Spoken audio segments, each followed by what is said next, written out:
आज हम उन दस्तावेजों और रिपोर्टों को देख रहे हैं जिनमें इसराइल की कुछ नीतियों पर जो वैश्विक ऐतराज उठते हैं उनका जिक्र है।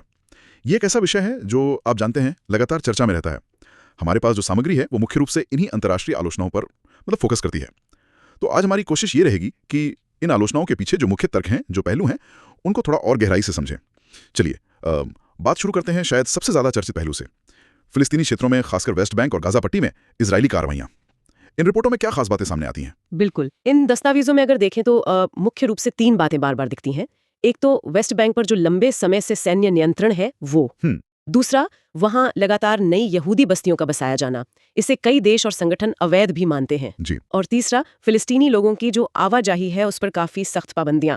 तो इन सभी कदमों की वजह से इजराइल को अंतर्राष्ट्रीय स्तर पर काफी आलोचना झेलनी पड़ती है। आपने बस्तियों का जिक्र किया। ये जो कहा जाता है कि ये अवैध हैं, इसका आधार क्या बताया जाता है रिपोर्टों में? मतलब कोई खास कानून का हवाला होता है? हाँ, अक्सर चौथे जिनेवा कन्वेंशन का जिक्र आता है इसमें। देखिए, अंतर्राष्ट्रीय समुदाय का एक बड़ा हिस्सा ये मानता है कि कब्जे वाले इलाके में अपनी आबादी को बसाना वो इस कन्वेंशन का उल्लंघन है। अच्छा। इन रिपोर्टों के मुताबिक इसे सिर्फ एक कानूनी मुद्दा ही नहीं बल्कि जो शांति प्रक्रिया है उसमें भी एक बड़ी रुकावट के तौर पर देखा जाता है। अच्छा, तो ये सिर्फ जमीन का मामला नहीं बल्कि अंतर्राष्ट्रीय कानून से जुड़ा एक अहम पेच है। अब अगर सैन्य कार्रवाइयों पर आए, खासकर जैसे गजा के संदर्भ में बात होती है, तो आलोचना का मुख्य बिंदु क्या रहता है? घनी आबादी वाले गजा जैसे इलाके में जिस पैमाने पर बल का इस्तेमाल हुआ, जी। उससे आम नागरिकों को भारी नुकसान पहुंचा है। रिपोर्टें अक्सर जो हताहत हुए नागरिक हैं, उनकी बड़ी संख्या और जो बुनियादी ढांचा है उसको हुए नुकसान का हवाला देती हैं। इस पर मानवाधिकार संगठन काफी गंभीर सवाल उठाते हैं। ये तो हुई भारी नीतियों और कब्जे वाले क्षेत्रों की बात। क्या इजराइल की अपनी सीमाओं के अंदर भी भेदभाव से जुड़ी चिंताएं इन स्रोतों में दर्ज हैं? जी, कुछ मानवाधिकार समूहों की रिपोर्टों का जिक्र मिलता है। ये रिपोर्टें इजराइल के जो अरब नागरिक हैं उनके साथ होने वाले कथित भेदभाव पर रोशनी डालती हैं।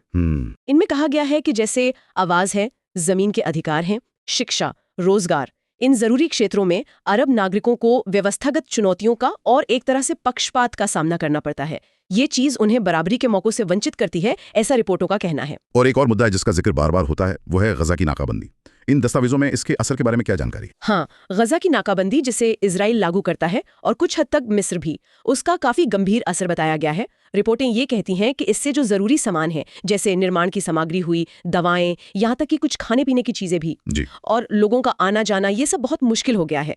तो इसे गजा में जो मानवीय संकट गहरा रहा है उसकी एक बड़ी वजह माना जाता है। ये वहाँ की अर्थव्यवस्था और आम जिंदगी को बुरी तरह प्रभावित कर रहा है। तो अगर हम इन सारी बातों को एक साथ रखें, फिलिस्तीनी क्षेत्रों में बर्ताव का मुद्दा, बस्तियों का विस्तार, सैन्य बल का इस्तेमाल, देश के अंदर भेदभाव के आरोप और गजा की नाकाबंदी, ये वो मुख्य बिंदु हैं जिन पर इजराइल को अंतर्राष्ट्रीय मंचों पर सवालों का सामना करना पड़ता है। हाँ बिल्कुल, और ये समझना भी जरूरी है कि ये जो आलोचनाएं हैं ये अलग अलग जगहों से आ रही हैं। आप देखिए, संयुक्त राष्ट्र है, विभिन्न देशों की सरकारें हैं, अंतर्राष्ट्रीय मानवाधिकार संगठन है। सही है। ये सब मिलकर एक बहुत ही पेचीदा और संवेदनशील भू राजनीतिक तस्वीर बनाते हैं, जहाँ हर पक्ष के अपने दावे होते हैं, अपने तर्क होते हैं।